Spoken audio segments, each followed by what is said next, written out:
ಚಾಮುಂಡಿ ಬೆಟ್ಟಕ್ಕೆ ಡಾಲಿ ಧನಂಜಯ್ ಹಾಗೂ ಭಾವಿ ಪತ್ನಿ ಡಾಕ್ಟರ್ ಧನ್ಯತಾ ಇವತ್ತು ಬೆಳಗ್ಗೆ ಭೇಟಿ ನೀಡಿ ವಿಶೇಷ ಪೂಜೆಯನ್ನ ಸಲ್ಲಿಸಿದ್ದಾರೆ. ಧನಂಜಯ್ ಮದುವೆ ಹಿನ್ನೆಲೆಯಲ್ಲಿ ಚಾಮುಂಡಿ ಬೆಟ್ಟದಲ್ಲಿ ಚಾಮುಂಡೇಶ್ವರಿ ದೇವಿ ದರ್ಶನ ಪಡೆದಿದ್ದಾರೆ. ಬಳಿಕ ಲಗ್ನ ಪತ್ರಿಕೆಗೆ ವಿಶೇಷ ಪೂಜೆಯನ್ನ ಸಲ್ಲಿಕೆ ಮಾಡಿದ್ದಾರೆ. ಈ ವೇಳೆ ಅವರ ಜೊತೆ ಭಾವಿ ಪತ್ನಿ ಡಾಕ್ಟರ್ ಧನ್ಯತಾ ಕೂಡ ಇದ್ರು. ಇನ್ನು ಡಾಲಿ ಮದುವೆಗೆ ಸಿದ್ಧತೆಗಳು ನಡೀತಾ ಇದೆ. ಲಗ್ನ ಪತ್ರಿಕೆ ಕೊಡುವುದನ್ನ ಶುರು ಮಾಡಿದ್ದೇನೆ. ಹಿರಿಯರಿಗೆ ಈಗಾಗಲೇ ಲಗ್ನ ಪತ್ರಿಕೆ ಕೊಡಲು ಶುರು ಮಾಡಿದ್ದೇನೆ. ಇವತ್ತು ಚಾಮುಂಡಿ ಬೆಟ್ಟದಲ್ಲಿ ಲಗ್ನ ಪತ್ರಿಕೆಗೆ ಪೂಜೆ ಸಲ್ಲಿಸಿದ್ದೇನೆ. ಮೈಸೂರಿನಲ್ಲೇ ಮದುವೆ ನಡೀತಾ ಇದೆ. ಎಲ್ಲರೂ ಬಂದು ಆಶೀರ್ವಾದ ಮಾಡಿ ಅಂತ ಎಲ್ಲರಿಗೂ ಲಗ್ನ ಪತ್ರಿಕೆ ಕೊಡ್ತೇನೆ ಅಂತ ತಿಳಿಸಿದ್ರು. ಇನ್ನು ಧನಂಜಯ್ ಮತ್ತು ಧನ್ಯತಾ ಮದುವೆ ಮೈಸೂರಿನಲ್ಲಿ 2025 ಫೆಬ್ರವರಿ 15 ಮತ್ತು 16ರಂದು ನಡೆಯುತ್ತೆ. ಆಕ್ಟರ್ ಅಂಡ್ ಡಾಕ್ಟರ್ ಮದುವೆ ಬಂದು ಆಶೀರ್ವಾದ ಮಾಡಿ ಅಂತ ಡಾಲಿ ಎಲ್ಲರನ್ನ ಇನ್ವೈಟ್ ಮಾಡಿದ್ದಾರೆ.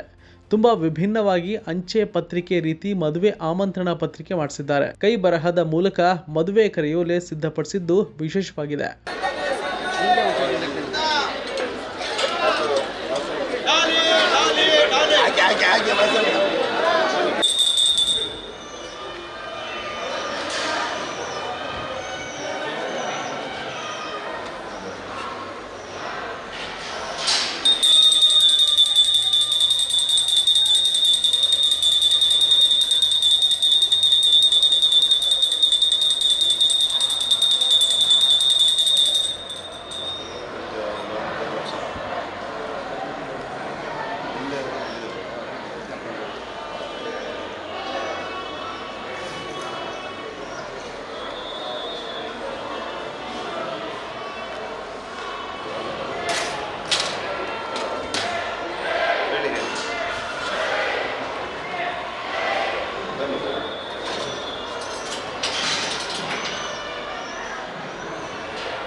ಸ್ವಲ್ಪ